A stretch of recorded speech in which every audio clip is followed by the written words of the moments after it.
This is a presentation on our paper about how AI has influenced the financial industry, like Wall Street. This is specifically about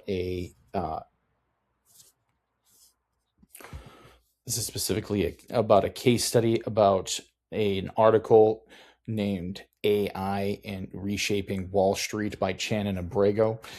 So, AI has heavily influenced the financial industry. Currently a student at Fitchburg State University. I am in my master's program and I am going for a concentration in business analytics. AI is definitely transforming the financial industry. So firms are using AI to improve like speed, accuracy, and decision making inside of their firms. So there's a lot of things that's going on with like the automations. So AI is just enhancing all the things that their people are doing currently. AI can do the computations a lot faster, right? They can also gather a lot of information. You just have to really oversee it because there's also the possibility of a lot of hallucinations. I mean, we're talking about firms like J.P. Morgan, Goldman Sachs, Morgan Stanley, and Blackstone. These are huge institutions that are adopting this AI into their normal services, right? So like creating presentations, it's meant to augment their workflow so that way they can focus on higher ended things and do things faster. But you still need the experience and the knowledge in order to utilize AI to the best of its ability. But doing things for automating like repetitive tasks and doing analysis and calculations, so that way you're not sitting there, doing algorithms by yourself, right? AI can do that fast. It's still recommended you should be able to know how to do that because you need to be able to double check the work. AI is not perfect, but it is a lot faster and a lot better than most humans now, right? So that's the thing, is that things are really enhancing to the point where AI can do things that we can't at this. Well, they we can, but just at a speed that is much more efficient than what we can, right? So this is reducing costs. It's increasing the productivity. It's doing a lot of these things that financial industries love. That it's feeding to the bottom line. No matter what industry AI is going for, the benefits of AI are exponential in terms of saving money, right?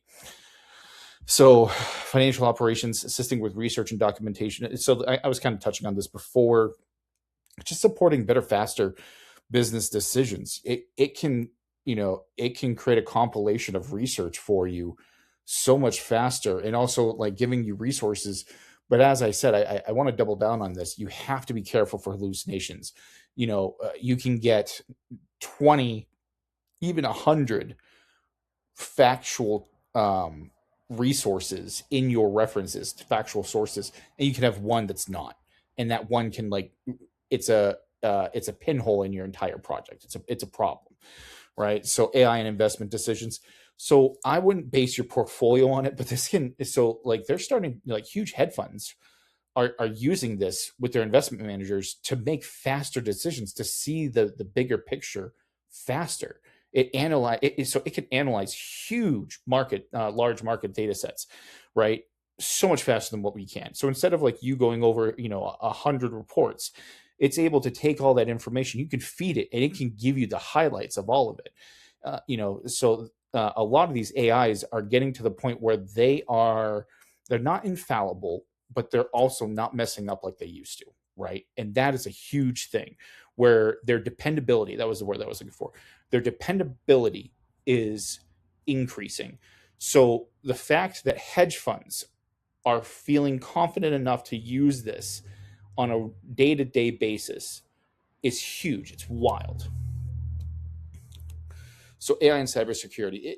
So now, I mean, like there was just a huge thing with Anthropic about Claude AI, and one of their new engines, Fable 5. It was pulled by the U.S. government. The government said you need to pull this because AI is now giving people the capability of high-level hacker status and vibe coding without even knowing how to properly code. You can literally hack people's websites with just prompts. It's ridiculous. So like now we need to be able to fight that back, right? It's huge. So now AI needs to be utilized inside of cybersecurity. It needs to be social and economic impact.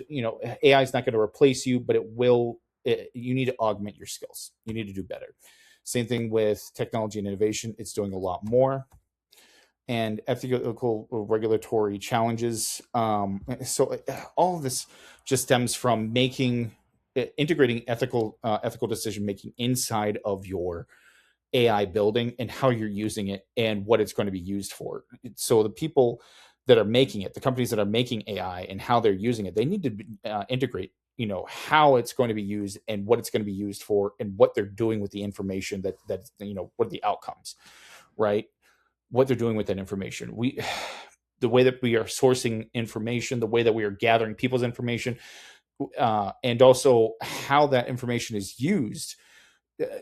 So even if you try and say, oh, try and be unbiased, the information, the way that you collect information and input that information into your AI, right, it will read the patterns that are there. So there's been previous history of, like, people of color, people, women, being discriminated against for, like, loans and credit limits, right, by AI, because that was the trend.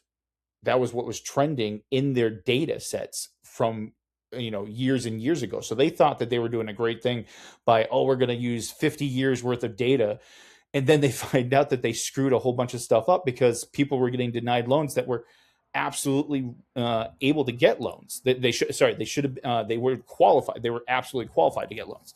It's just ridiculous, some of the things that are in there. But this is what needs mitigated. That's why it needs human oversight, and we need humanistic traits being to oversee this. So the future of AI, I truly believe that this is an amazing thing that we're doing with all of this, and I love AI.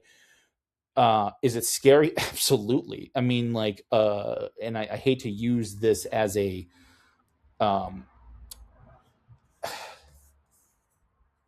I hate to use this as an example, but when you put a weapon in the wrong hands, or the right hands, it can be used to protect.